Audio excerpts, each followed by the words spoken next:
The Football Trash Talk for Real Fans podcast is an unscripted and free-flowing conversation that may touch on mature subjects. While the opinions are real, the research probably isn't, and we can't help that Atticus will probably talk about the Knicks.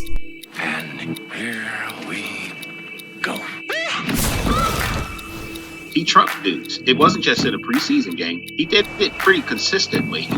He left dudes saying, "What happened?" You better put some respect on his name when we're talking about the champion, the Davion Clowney. And I'm just going on eye test here, right? Like, I like the look of this coaching staff, you know? All right, enough of this. Let's see what kind of shit we get into today. Are you high? Loy, it's all yours.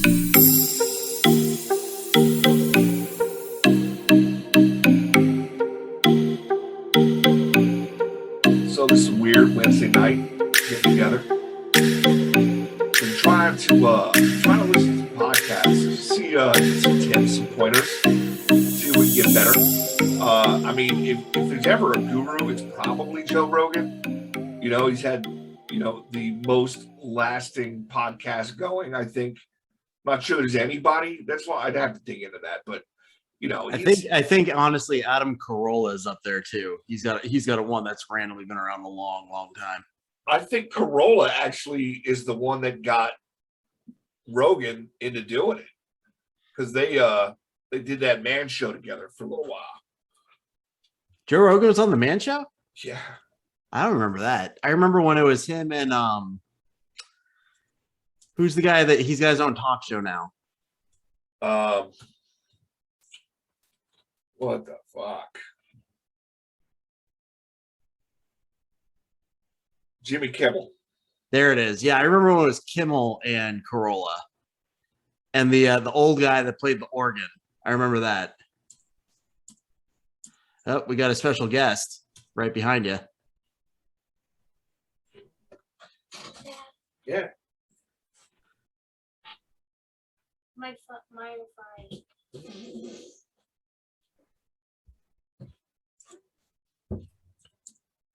I'm looking it up.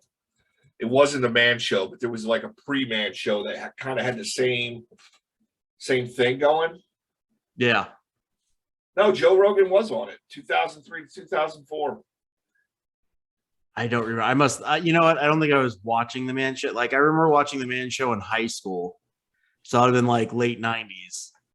And I think I watched, but then by 2003, 2004, I was like into the Daily Show, and I was watching all those like political, comedic political shows. That's kind of what I was into at that point. Like I was probably more into Letterman at that point than I was the Man Show. Sure. Yeah. You're a Bill Maher fan too?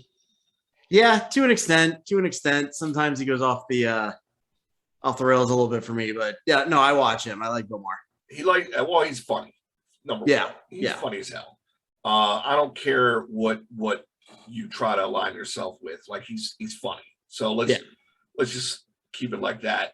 And it's really funny, whether left or right, when your own affiliated like comedian or talk show host starts going in on you as well, like then you got problems. Like when he's going in on the left for some dumb shit, which he has recently, it's just hilarious. But that's a different podcast, Chris. Yeah, that is a different podcast that we're not gonna touch on the holy sanctity that is football trash talk. We have football to talk about. So we do finally. You know what? Merry season eve. I know. I'm hyped up, man. So the other fantasy football league that I'm in, somebody posted something about can't wait for Sunday. And then a response to that was, well, we got football tomorrow night. And that response was, I'm not watching that shit. I was like, I am. It's football. Yeah, it's gonna be. It's honestly like week one. It's one of the better matchups. It's a good matchup. It's football. From a fantasy perspective, there's a lot of players that have intrigue. So, I was considering offering you Sanders, but then I realized Goodwin plays tomorrow night, so I probably wouldn't have him in time to I wouldn't have him in time to start. So I am the commish, though. Like you can push that through. I can push that through as long as it's legit, right? Yeah. You declined my trade offer, which was an absolutely fair trade offer. Yeah, but the guys you're giving me would only one of them would start simply because I got rid of a guy. Like it wouldn't be like someone I would trade for normally. Yeah, but he's a starter. Well, so he's a starter because I was trading away a starter. Like Goodwin on my team would start no matter what. The guy you were I don't even remember who they were, but they would only be starters because now I had a hole because I traded you. Of my starters. It was either Shark or it was Shark. Yeah, and the trade the trade raider said normally we would say don't do this trade from my end because Shark's the most valued player in the trade. But if you need a running back, make the trade. So. Yeah, I like names. What can I say? I know you do. I like third rounders. I know you do. So anyway, let's pop the cork on this and get going on that game. So we got the Cowboys visiting the Buccaneers. Not sure what the line is, but without even looking it up, I'm going to go ahead and assume the Buccaneers are the favorites. Probably without looking it up, I'd say 5-point favorites. Let's go higher. Let's go 8.5. Really? Yeah. Really? Okay. So with that, I'm taking the Cowboys. Cowboys to cover? Yeah. Yeah. Yeah.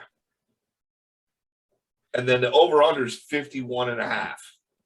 And normally I would say that's a lot of points, especially for a Thursday night game. So with that said, I'll take the over. Yeah. I mean, so you got a lot of continuity with the Bucs. Obviously, they're returning everybody, so you assume they're going to be good to go, right?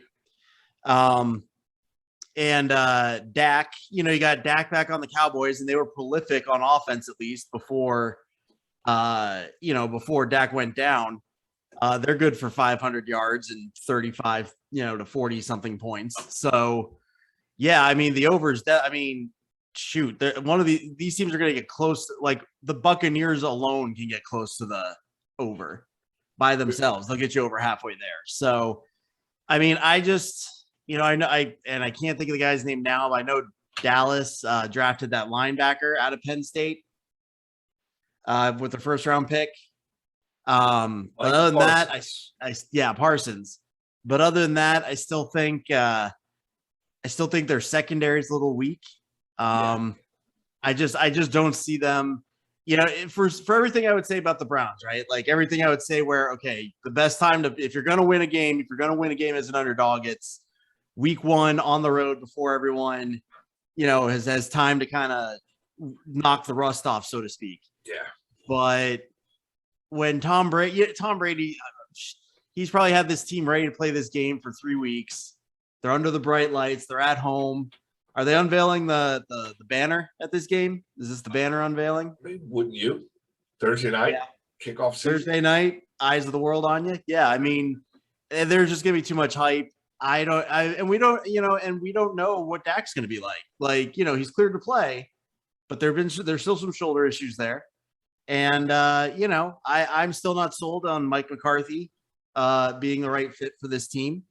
So, I think there are just too many question marks. So, yeah, I can't see them losing by that much. They'll score a garbage time touchdown and make the score look closer than what it is. But I don't think Tampa Bay is ever going to be in danger of losing this game.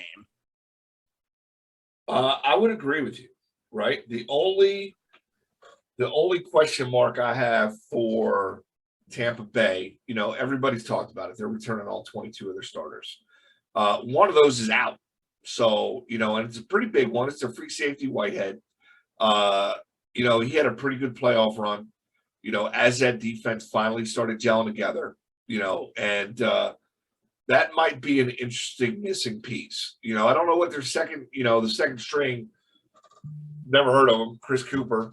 Don't know what he's going to do, but, that could be exploitable. Because you have 3 quality receivers playing for Dallas. Right. The question mark is Dak. The guy threw for the most yards in any 4-game span last year before he went down with the injury in Game 5. Can he do that again? That's the question. Yeah, and the thing is, so on the Dallas side, though, you do have, I think there's one of their arguably their best lineman is out due to COVID. And it's not so much that I doubt Dallas's ability to score in this game. I think Tampa Bay's defense is just good enough, or is far enough ahead of Dallas's defense that eventually it's going to come down to 1 or 2 defensive stops. And I trust the Buccaneers defense to get it when they need to. I don't trust until the Cowboys defense does it. I don't trust them to get that same stop. And that's ultimately what it's going to come down to. So yeah, take the over on points, and sure, I'll take the Cowboys to cover. But at the same time, it'll be like they'll cover because they'll get some sort of garbage time, backdoor touchdown or something, or field goal or something like that. But I think this game, that like Tampa Bay will be comfortably, somewhere between 6 to 9 points ahead the entire game. I can agree with that. I don't think we've, especially with a full year under his belt in Tampa Bay, playing with that team, everybody coming back together. Tom is synonymous with preparation. You said they've probably been ready to go since, week 1 of the preseason. And, I just see them gelling really well. So I'm super psyched, really, just to kind of sit back, watch a game. Yes, it's Dallas, and I hate Dallas just because they're Dallas. But, from a fan perspective, it's intriguing because they do have what could be a very prolific offense.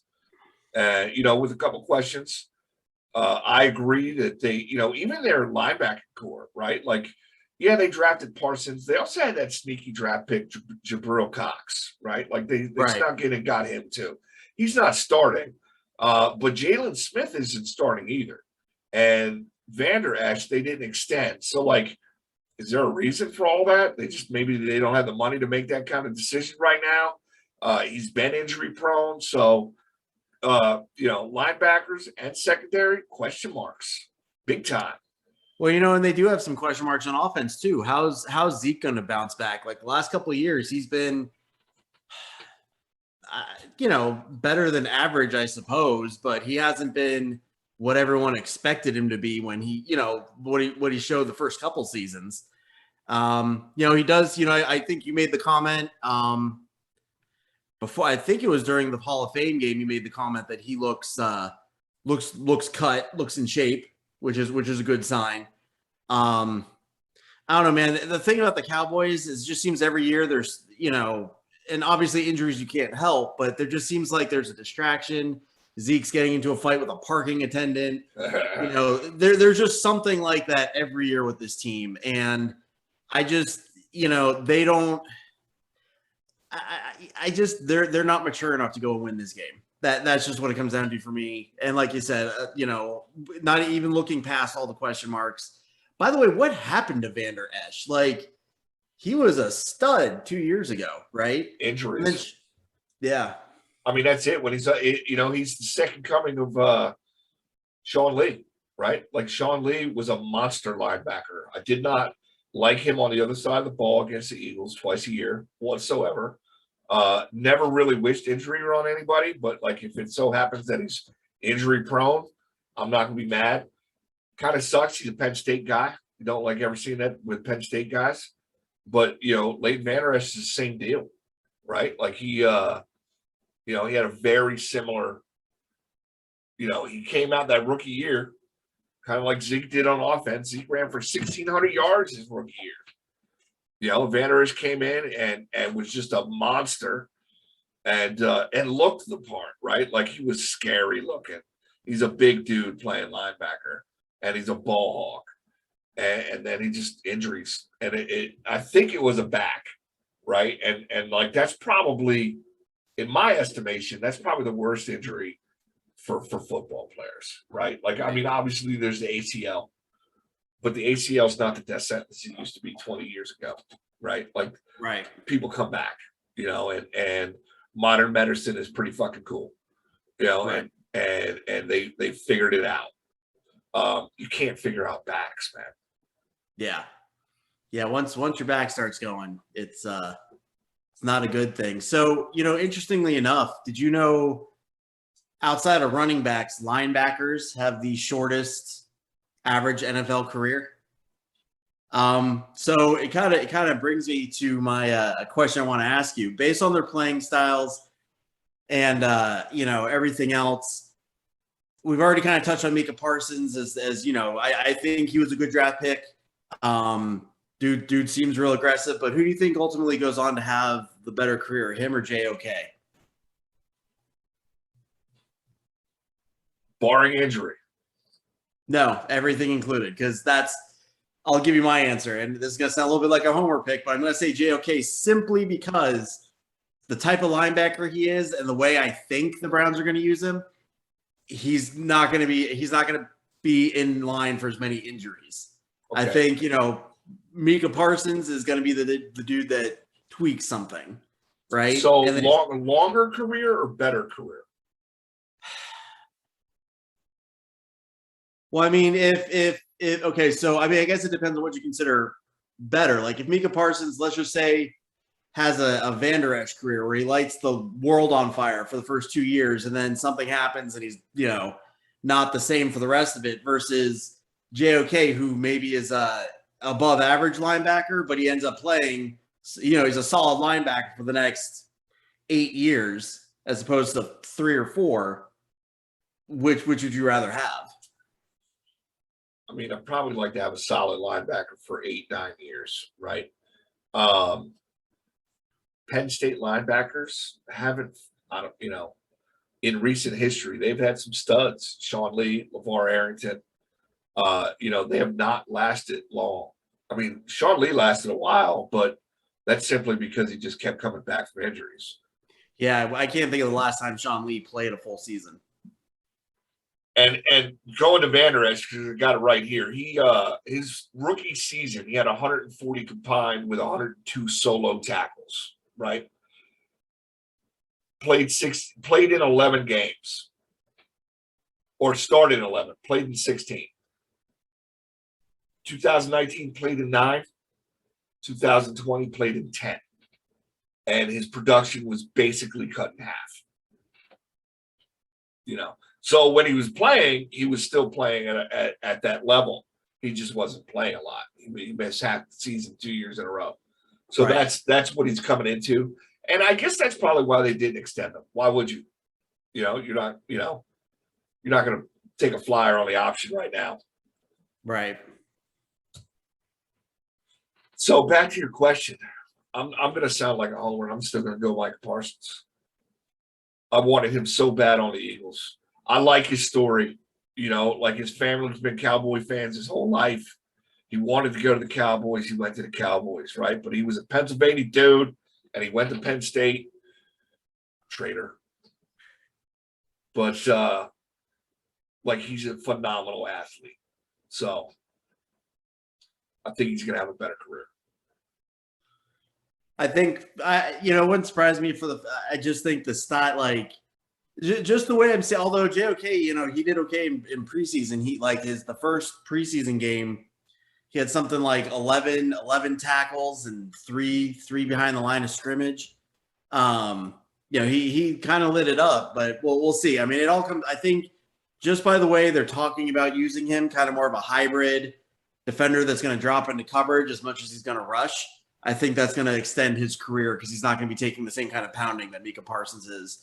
And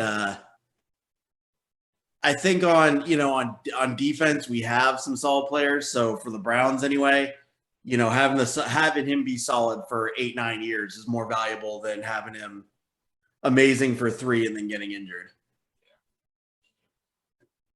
So is that it? Is Tampa Bay no dissenting there? Tampa Bay wins. Tampa Bay wins. But I still think Dallas covers. I could see a 38-31 score, something around there. Yeah, I was thinking 35-31. So interesting question. Chad Johnson considers himself one of the best route runners in all of history of football, right? Okay. And he ran good routes. So, I'm not going to argue that. I haven't dug in deep and gotten real granular on who's the best route runner ever. I guess I could Google it because someone probably has. But the question is 10 routes, Chad Johnson versus Deion. Who you taking to win that?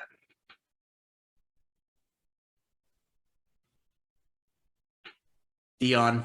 Yeah, all day. Yeah. I don't even think it's a question.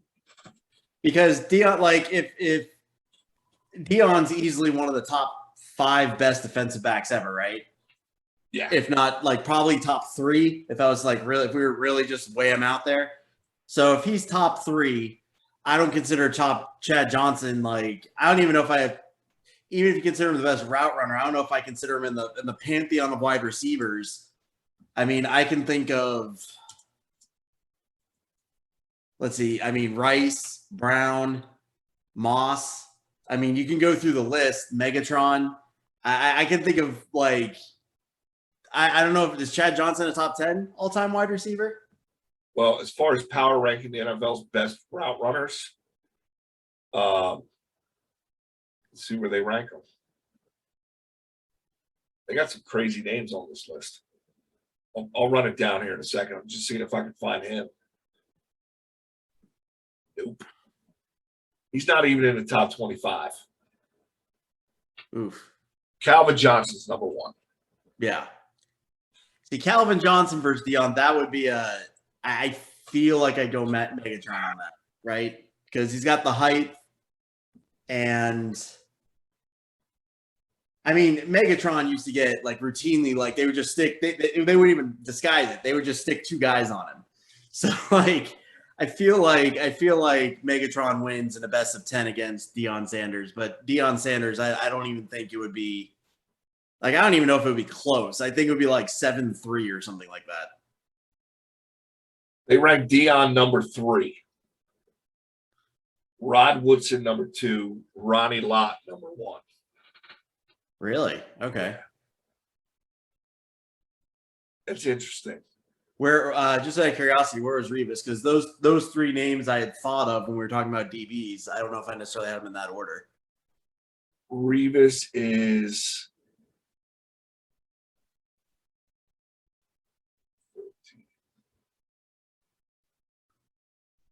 17. Wow, really? Yeah. Man. Maybe it's just recency bias, but so Troy Polamalu 16, Steve Atwater, Emil Tunnon. I don't know he played for the Giants in the 50s. So I'm sure Atticus has his jersey. I bet he does. Mike Haynes, who played for the Raiders back in the 80s. Charles Woodson. He was pretty fucking good. Ed Reed, Paul Krause, another old school name. Herb Adderley, another old school. Jack Tatum, pretty phenomenal. Darryl Green might have been the fastest dude ever in the NFL before they started timing people. Like, he was doing that with his super oversized shoulder pads, and he was still running 4.2s. Right. Champ Bailey, Mel Blount, Dick Night Train Lane, Deion, Woodson, Lott. So, I mean, there's been some good cornerbacks in the league. Yeah. And I've always wondered why, like, what do you think makes someone decide to be a DB versus be a wide receiver? Because I feel like they have very similar skill sets to an extent. Dropsies. You think? Coaching. Yeah. Right? Like, I feel like I could put Deion Sanders on, and I know they ran him on the offense a little bit, but I feel like he could be a full-time, like, maybe not your starting wide or your number 1, but he could be a solid slot guy. Yeah, and he was a solid slot guy, and he was a great returner. And, like, when they needed a return for a touchdown, he did it, which was, like, just freaky to me, right? Like the amount of times, like, they needed it done, he got it done. I probably, there's that show All American on TV where, I think I've watched the first half of the first season, right? I've watched the entire well, at least up through season 2. I don't that season 3 hadn't come out yet when I watched it, but yeah. So they took that kid who was played offense and switched schools, and they put him on the defensive side of the ball, made him a safety. Yeah. Somewhere along the line, a coach just says, "I need an athlete that can cover." Right. And that's it. That's all she wrote. Yeah. No, that's fair. That's fair. I like the question though, right? Like, and I don't know what else you could do. Like, who else could you?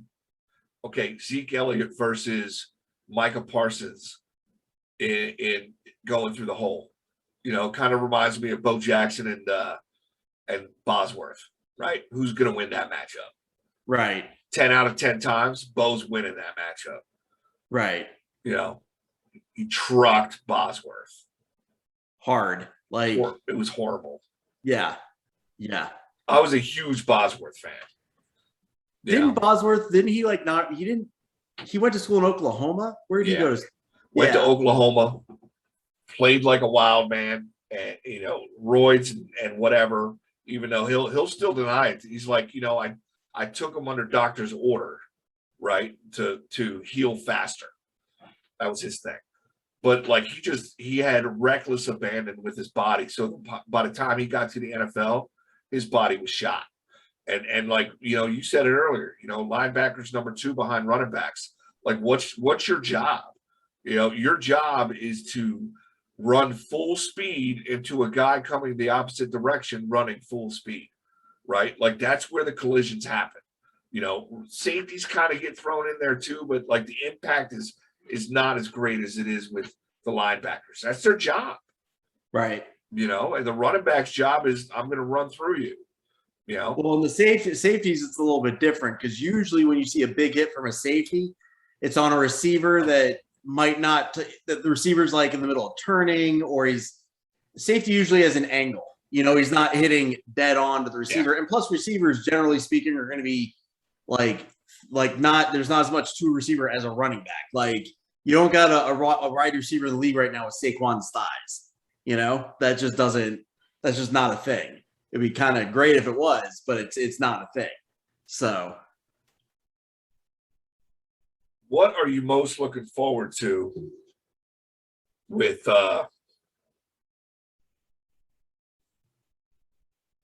football season? I mean, the Browns, man. It's gonna be great to finally. It's gonna be great to finally be able to cheer for a team that they should win more than they lose this year, and that's not something I've been able to say much over the last 20 years. So, most seasons I go in thinking, okay, 8-8, and with the only couples, there's been like 2 seasons I can remember. The first season with Odell, so 2019, I was expecting more than what happened, and then I think I didn't expect them to like win a ton, but I expected about 8-8, like Brady Quinn's first full season. Right. They had him, and they had who was that? Peyton Hillis. Like, that was back in those days. So like, outside of that, like, it's the Browns. I usually write off and just focus on my fantasy football team by week 8. So it's definitely gonna be fun to get to watch them. Outside of that, I'm excited about the rookie quarterbacks this year. There's a lot of rookie quarterbacks on teams that have expectations, which isn't a normal thing, not to this level anyway.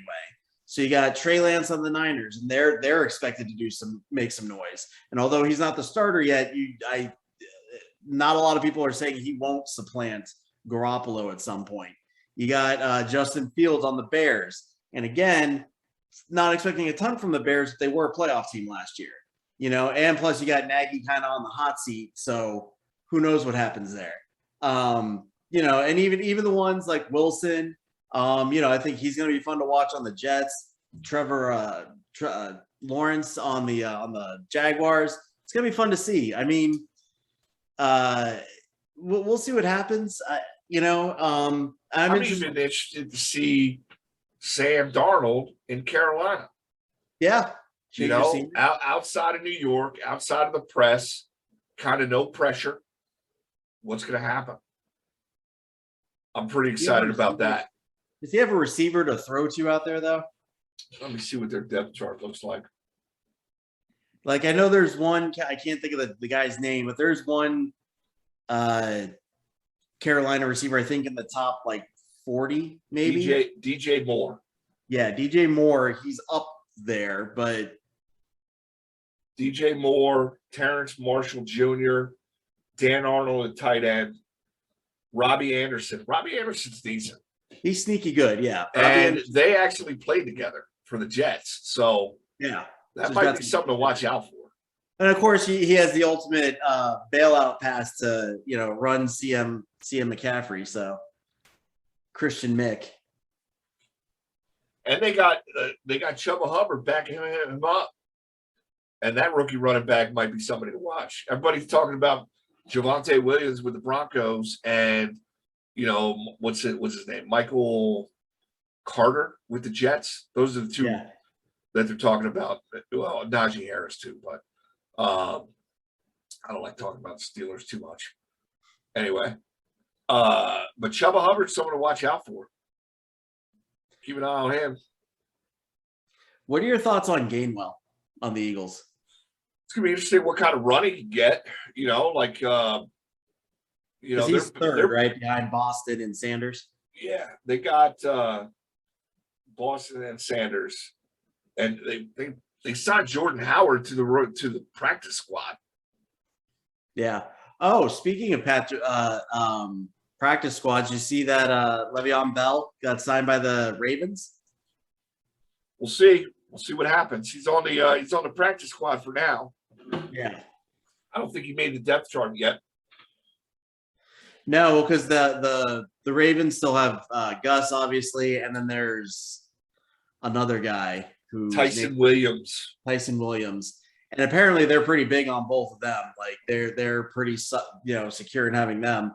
I mean, is Le'Veon Bell done? I know he had some contract stuff, and then I don't know. He didn't seem to really catch on the Chiefs at all. The Chiefs is a weird gauge because one, they had Hilaire, right? So they had him, and he was productive. But let me see what he did with them.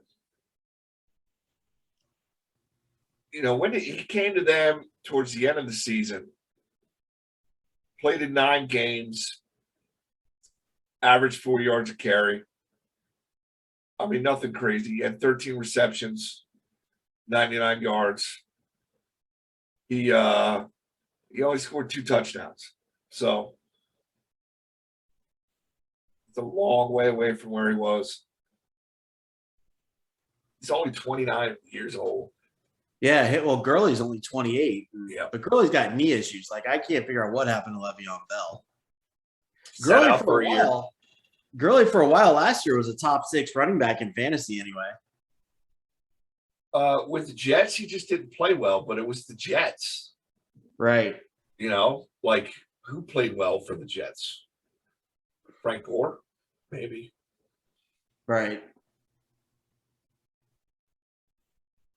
What about you? What's any big things? I'm looking for hits, man. I know that they're trying to curb some of the impacts, but big hits are always one of my favorites. Big hits and big catches. Yeah. I think about big hits, and a couple come to mind. But is there any big hit that you saw that just made you go, ooh, that was nasty? That's going to be a highlight reel forever. I mean, the last one I can really remember wasn't even in the NFL, but it was Jadeveon Clowney hitting the dude from Michigan in that bowl game. That's the last one that pops into my head. Yeah. But I mean, shoot, we're not even that far removed. I mean, well, I guess it's been a while now, but I mean, it was in the early 2000s where ESPN always ran that segment, Lower the Boom or whatever it was. And yeah, they just showed Jacked Up. Hits. Yeah, Jacked Up. There you go. Yeah, they've really said, but it goes back to what we were talking about on Sunday with Tom Brady saying, they've really taken the the onus of protecting your own players and putting it on the defense to protect the offense. Yep. It'll be interesting. I mean, you don't like. I mean, I remember it wasn't that long ago. Was it who was the linebacker on the Steelers who was saying like, I can't play this game anymore because the way like it was. I don't want to say it was Troy Polamalu. I don't think it was him. It was the other guy. But they had a linebacker complaining, but he's like, I can't play anymore. Like, we can't do anything. Yeah. What's the point of us being out here? Yeah, it's interesting. I mean, do you think it's better for the league? Like, I don't know. I go back and forth because like it's fun from a number of perspectives you think about because what games do you remember more? Do you remember the 10-14 defensive battles, or do you remember the Chiefs Rams from 2019 where they put up 70 some odd points on a Monday night? Yeah. From a fantasy perspective, what's more fun? Watching your scores go up. I mean, yeah. So that's what I'm hoping for tomorrow night. I'm hoping CeeDee Lamb gets wide open for a couple touchdowns. But we'll see. Yeah, I mean, really weird cheering for a Cowboy, but we'll deal with it. You're already writing good one off. You already mentally taking them off your roster. No, Lamb's in my other league. So Lamb's in your other league. All right. But I got 2 wide receivers going tomorrow night, so it's a good game for me to watch. Yeah, I got some players active. You know what I'm most worried about the fantasy league we have? I could have taken Odell. And I took Jamar Chase instead. Just because I overthought it and was like, he's had some good games under Stefanski, but he hasn't made it past week 9. Right. The last 3 seasons. And I think I overthought it and ended up with Jamar Chase, who still, I mean, we don't know. So he had some stuff in preseason. We'll see what happens when the lights are on and the game's real. Some dudes just do that. But yeah, we'll see. I that's the one thing I think I might that might come back to haunt me. Okay.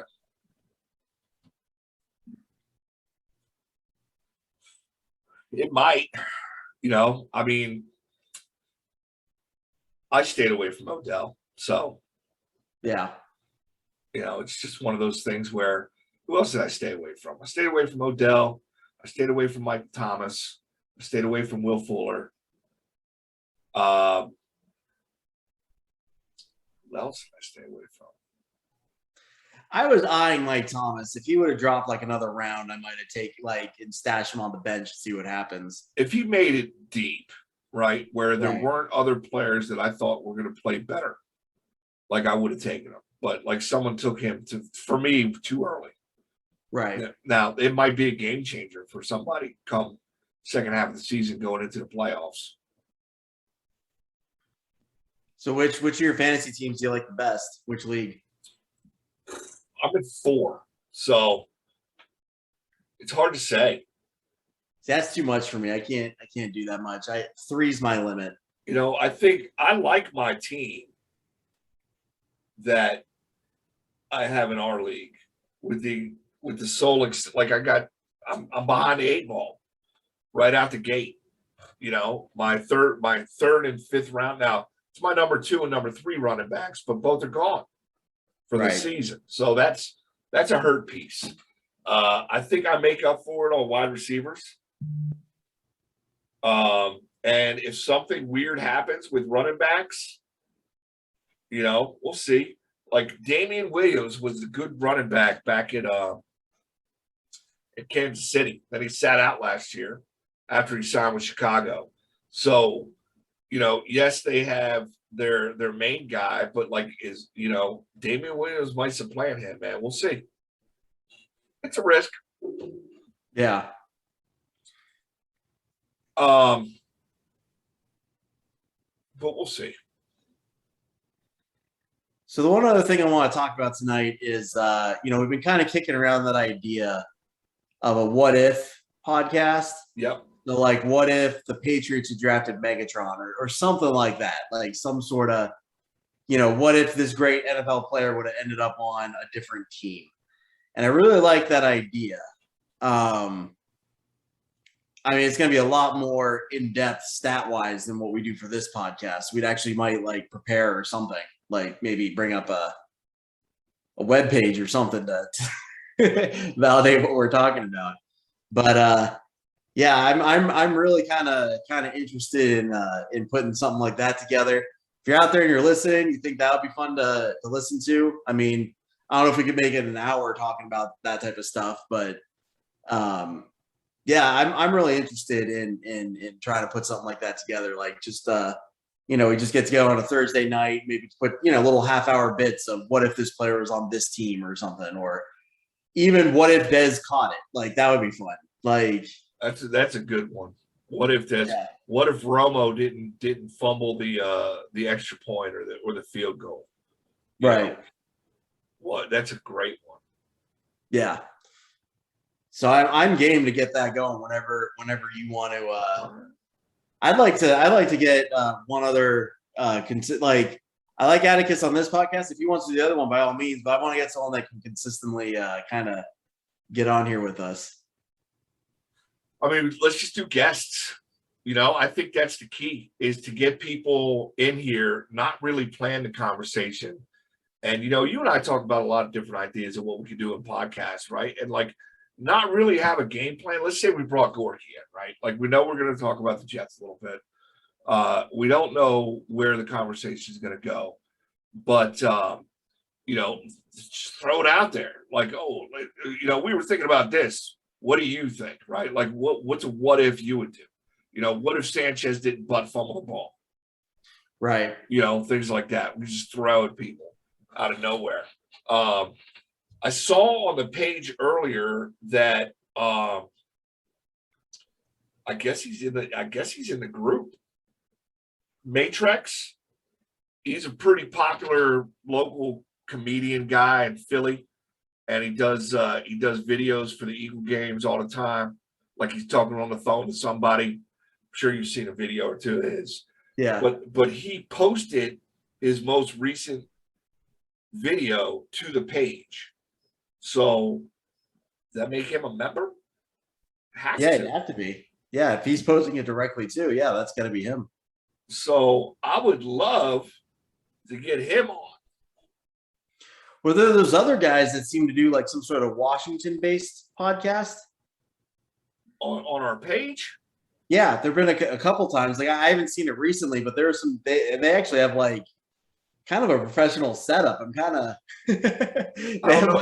Andy might have banned them. Oh really? I don't know. Yeah, that's right. They never contributed to the page. They just promoted their thing. Right. That's not what we're about. If you want to promote, be active. Yeah. It's a whole different thing. So do we still want to get together Friday night and do a week one, just kind of week one preview, or kind of recap this Thursday night game and do a lightning round for the. Let's do that, right? And then let's really figure out, what makes, like, I don't know if I can consistently commit to twice a week, right? But I think if we're doing a podcast, and if we do it third Tuesday or Wednesday for that matter, right? We can do it either one of those nights. We can wrap up the week, right, with what happened, and then we can talk about the following week as well. Right. Right. So I don't know. I'd like to figure something out. Sunday mornings, it just doesn't make sense to me. Not if, I mean, because then what would we'd either be talking about the week before late, or we'd be talking about, by the time we got it up, half the game, like at best, half the games would already be done, and then people would hear our predictions. Yeah. Our 6 fans would take our gambling advice to Vegas. Well, as they should, right? As they should. We know what we're talking about, fans. Over under for the Browns. What do you think it is? Wins? For the game against the Chiefs. What do I think it is? What, points scored? Yeah. I'd say over under 27.5. It's 54.5. Oh, you mean the total game? I'm sorry. I thought you meant just the Browns points. So I guessed about half. So I was right. 54.5. And right now, the Browns are getting 6. I mean, I'd take the Browns to cover, if for no other reason than our running game, I think, is going to keep. I mean, last season and we had arguably a much worse defense than on paper, our defense is much better. Last season, I mean, what was the playoff game? They didn't score more than 20 points. No. It was like 19-14 or something like that. Should be interesting. Denver's favorite in New York. That's awesome. That is awesome. Maybe that's why Atticus isn't on the podcast tonight. Doesn't want to answer to that. So I'm going to hold off on the rest of them. We'll talk about them Friday night. Well, I like it. Let's wrap it up. So the final recap there, we got Tampa Bay comfortably over Dallas. Take the over on the points, take the Cowboys to cover. You were saying like 37-31. Was that what you said? 37-31. There's a couple other lines out there. Brady, over under 300 yards. What do you think? Over. All right. Brady's the type of quarterback where he's just going to, like Leonard Fournette, like he's going to touch the ball like 3 times all game because that's just the way Brady is. Like, yeah. Dak, over under 2 touchdowns. Over, because I don't see him coming. I like if I think they're going to get 31 points, I don't see Zeke getting like 3 touchdowns. So yeah, it's going to be over. It's going to be like I could see Zeke getting one touchdown and Dak throwing for 3 or 4, like CeeDee Lamb getting 2 and another one to Gallup, something like that. Whatever. No Cooper. Cooper's not going to get one.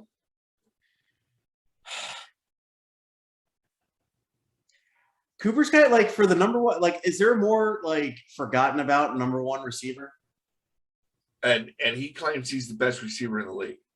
He just literally came out and said that. So, I mean, they all say that, but no, I got 2 words for him: Devontae Adams. Stephon Diggs. Stephon Diggs. Should we keep going? Yeah. You know what I mean? So sorry, Mark. There's another guy named Hopkins in Arizona. Right. You're not bad, Amari Cooper. Don't get me wrong. I wouldn't like hate to see you on the Browns, but let's be real here. I'd give him top 12 currently. I'd say he's a top 12, top 10 maybe. I think CeeDee Lamb's a better receiver than Cooper. Yeah. Yeah. And I think we're going to see that this year. Yeah. That's fair. I could definitely see that. I think there's always been this weird chemistry between Dak and Amari in my mind. Like it seems like whenever like Amari's good, like if it's just a random play in the second quarter, but it always seems like when game's on the line, Dak is more likely to run it than he is to throw to Amari Cooper.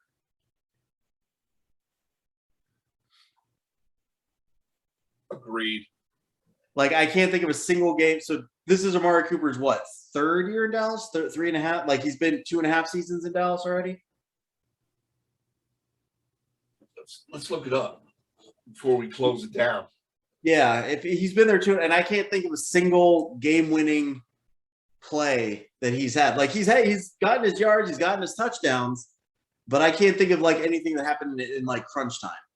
I mean, he hasn't gotten a lot of touchdowns. He had 92 receptions for 1,100 yards last year with 5 touchdowns. His problem is before he came to the Cowboys, he was targeted 130 times for 72 receptions as a rookie, 132 for 83 in his second season, 96 for 48 his third, 107 for 75 the year he was traded to Dallas. And he actually played better in Dallas. And then he had a pretty 119 for 79, which is probably his best year. 79 receptions for almost 1,200 yards and 8 touchdowns. And so 2019 was his best year. He's due for an off year. Yeah. So, well, he's already got his money, right? Yeah. Yeah. Yeah, that's the ultimately my problem with the Cowboys right now. It just seems like they have a bunch of guys who have their money and all right. Like Dak's the only one I feel like will do whatever it takes to win. There are a lot of guys who are good, but when it comes down to it, like Dak's the only one I could see like rising above where like Zeke doesn't do it, Cooper doesn't do it, maybe CeeDee Lamb will. You know, Gallup is a solid receiver, but he's not gonna carry your team to the playoffs. So sorry, Cowboys. I didn't mean to bash on you this much, but what are you gonna do? Spotlight game. This is what happens. Spotlight game. Thursday night, kicking it off. All right, Chris. man. Well, I appreciate the impromptu. I'll catch you Friday night. We'll just do something quick, just kind of lightning round the. Maybe we'll do over under and do the over under and who we think is going to win each game, something like that. Yep. Yeah. All right, man. I'll catch you from Jacksonville. That's where I'll be Friday. All right. Take it easy. Later.